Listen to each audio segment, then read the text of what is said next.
Semuanya. Suara saya terdengar dengan jelas ya? Ya, luar biasa. Hari Nah, ini saya akan bagikan firman Tuhan mengenai sikap menerima koreksi atau teguran. Nah, kita baca dulu satu ayat di Ibrani 12 ayat 11. Memang tiap-tiap ganjaran pada waktu ia diberikan tidak mendatangkan sukacita, tetapi duka cita. Tetapi kemudian ia menghasilkan buah kebenaran yang memberikan damai kepada yang dilatih olehnya. Koreksi atau teguran adalah hal yang penting jika seseorang ingin mengalami kemajuan dalam hidupnya.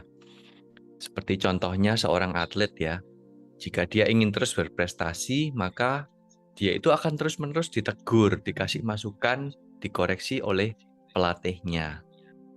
Nah, sedangkan banyak orang yang mempunyai sikap yang salah dalam menghadapi teguran atau koreksi. Ada orang yang ditegur itu tersinggung, ada yang tidak mau memperhatikan, ada yang orang tidak mau menerima masukan orang lain sama sekali, ada orang yang sulit ditegur, ya.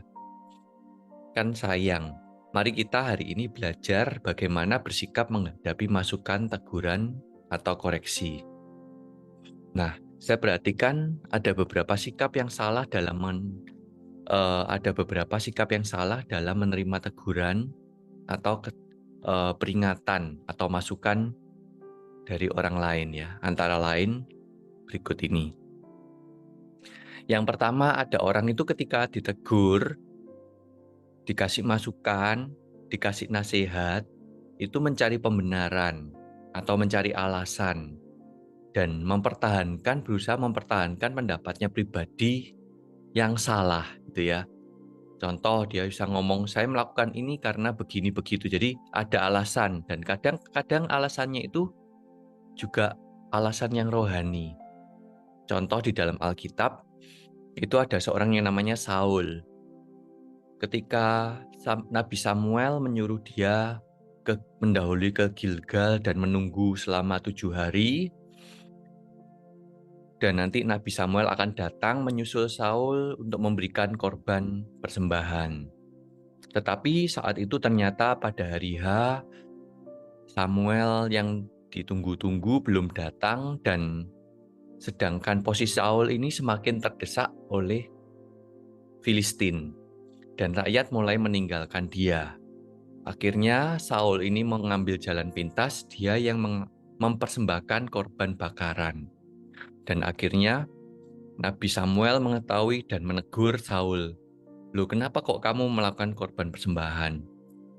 Saul ini mencari alasan dengan berkata bahwa posisinya terdesak. Jawab Saul waktu itu, karena aku melihat rakyat itu berserak-serak meninggalkan aku, dan engkau tidak datang pada waktu yang telah ditentukan, padahal orang Filistin telah berkumpul di Mikmas. Maka pikirku, sebentar lagi orang Filistin akan menyerang aku di Gilgal, padahal aku belum memohonkan belas kasihan Tuhan.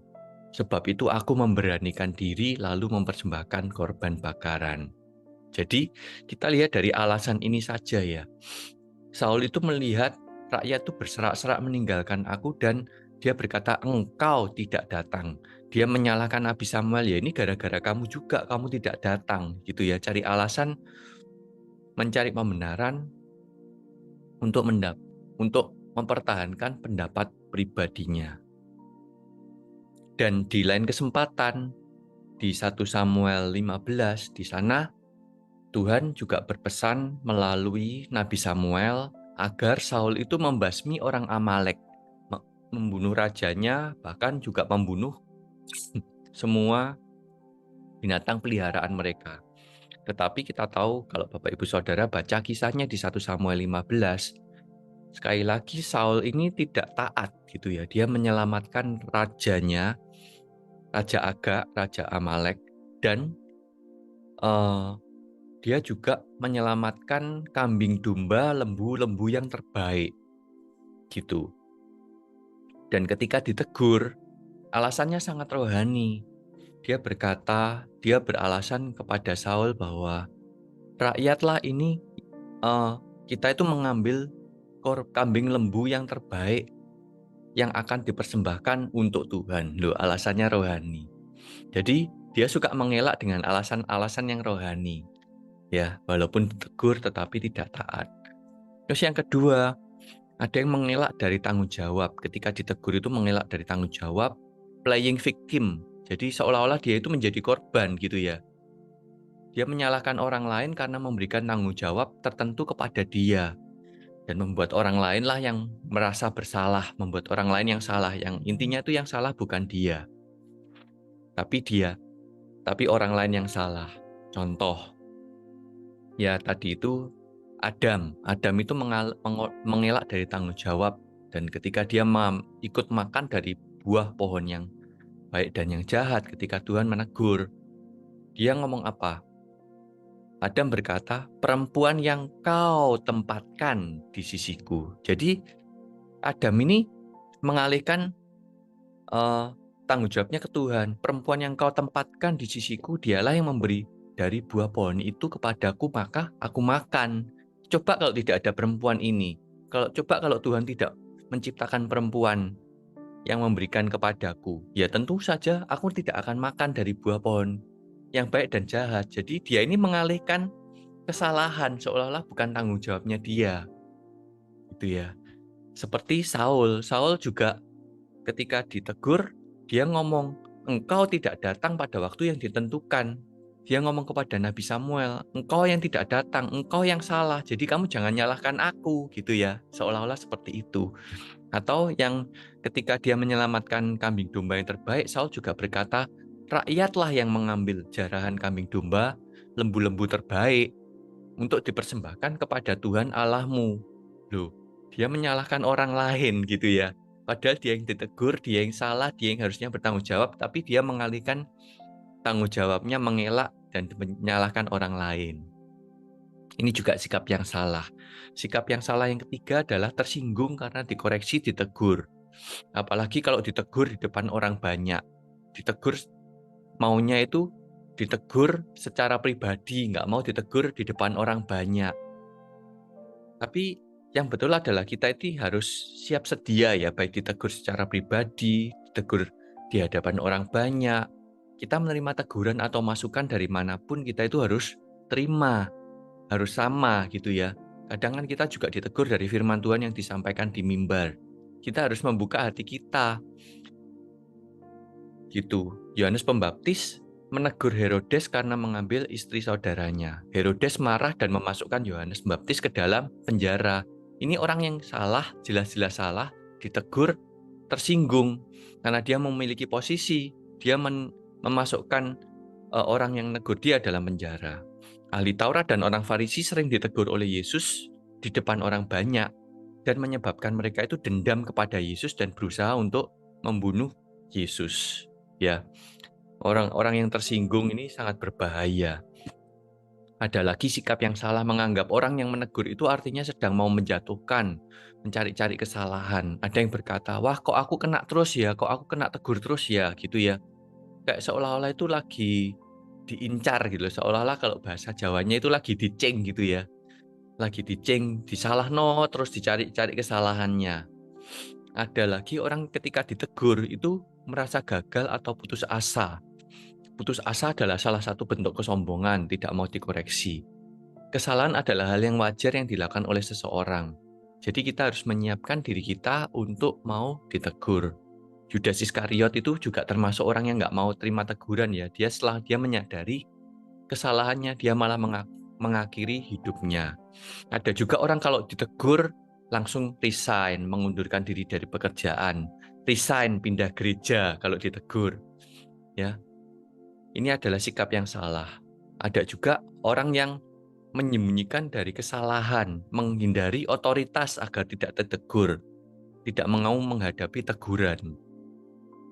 Jadi kayak Adam itu ya, begitu dia melakukan kesalahan yang dilakukan apa? Dia bersembunyi gitu ya. Ada orang-orang yang menghindari otoritasnya, tidak mau ketemu sama otoritasnya karena tidak mau terima teguran. Ada juga yang tidak mau terima teguran dari yang lebih muda atau yang lebih junior. tidak mau terima teguran karena yang negur itu levelnya lebih rendah atau derajatnya lebih rendah. Ya, seperti Yesus itu ditolak di Nazaret, di tempat asalnya, karena mereka mengenal Yesus sebagai anaknya tukang kayu. Loh, ini kan anaknya tukang kayu.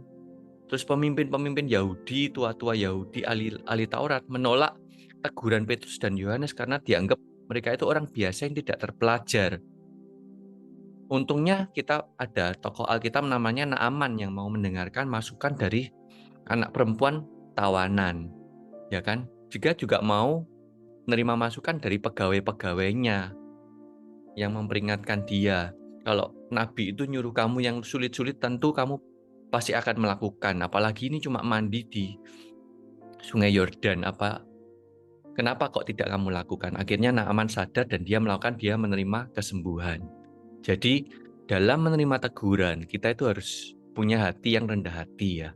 Sikap yang seharusnya dilakukan, kita itu harus punya sikap yang rendah hati untuk menerima teguran, menerima koreksi. Jangan defensif, jangan cari pembenaran, jangan cari alasan. Lebih baik akui kesalahan yang dilakukan, minta maaf dan bertobat. Seperti Daud ya, dia menerima teguran dari Nabi Nathan, teguran di depan umum, tetapi dia itu langsung bertobat. Ya, kita harus punya hati yang rendah hati untuk selalu minta petunjuk, arahan, minta nasihat. Setelah mengakui kesalahan, kita itu harus mencari solusi atas masalah yang terjadi, mencari jalan supaya kesalahan tidak terulang lagi.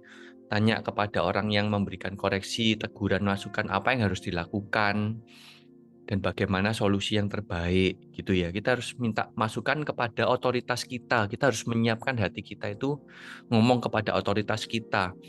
Kalau kamu tahu aku melakukan kesalahan, jangan sungkan untuk negur gitu ya. Kita itu harus ngomong kepada otoritas kita yang demikian. Kita harus selalu memiliki hati yang siap untuk menerima masukan, teguran. Karena kadang kita itu di level apapun kita saat ini, kadang kita tidak sadar bahwa kita itu melakukan kesalahan. Jadi lebih baik ada orang-orang yang mau menegur kita, berarti artinya orang itu masih sayang sama kita. Amsal 15 ayat 31-32, orang yang mengalahkan telinga pada teguran membawa kepada kehidupan, akan tinggal di tengah-tengah orang bijak. Siapa mengabaikan didikan membuang dirinya sendiri, tetapi siapa mendengarkan teguran memperoleh akal budi. Jadi, kita harus punya pikiran bahwa orang yang mau negur kita, artinya itu masih sayang sama kita. Sekian firman Tuhan hari ini, kita tundukkan kepala, kita berdoa. Terima kasih Bapa, kami mengucap syukur Tuhan, Engkau yang mengingatkan kami bagaimana kami harus bersikap menghadapi teguran, biarlah firman-Mu ini selalu tertanam dalam hati kami, Roh Kudus selalu mengingatkan kami Tuhan, agar kami selalu rendah hati dan mau menerima koreksi, teguran, masukan dari orang lain. Kami mau menyerahkan hari ini ke dalam tangan-Mu, kami mau sambut hari ini dengan sukacita, karena kami tahu hari ini adalah hari yang Tuhan jadikan buat kami, hari yang penuh berkat, hari yang penuh kemenangan kami jalani bersama dengan Engkau. Kami mau mengangkat tangan kami, tanda kami percaya, tanda kami berserah bahwa berkat dari Allah Bapa, kasih karunia Tuhan Yesus Kristus, dan persekutuan manis dari Roh Kudus menyertai kami semua sampai selama-lamanya. Dalam nama Tuhan Yesus, semua yang percaya sama-sama katakan, amin. Tuhan Yesus memberkati.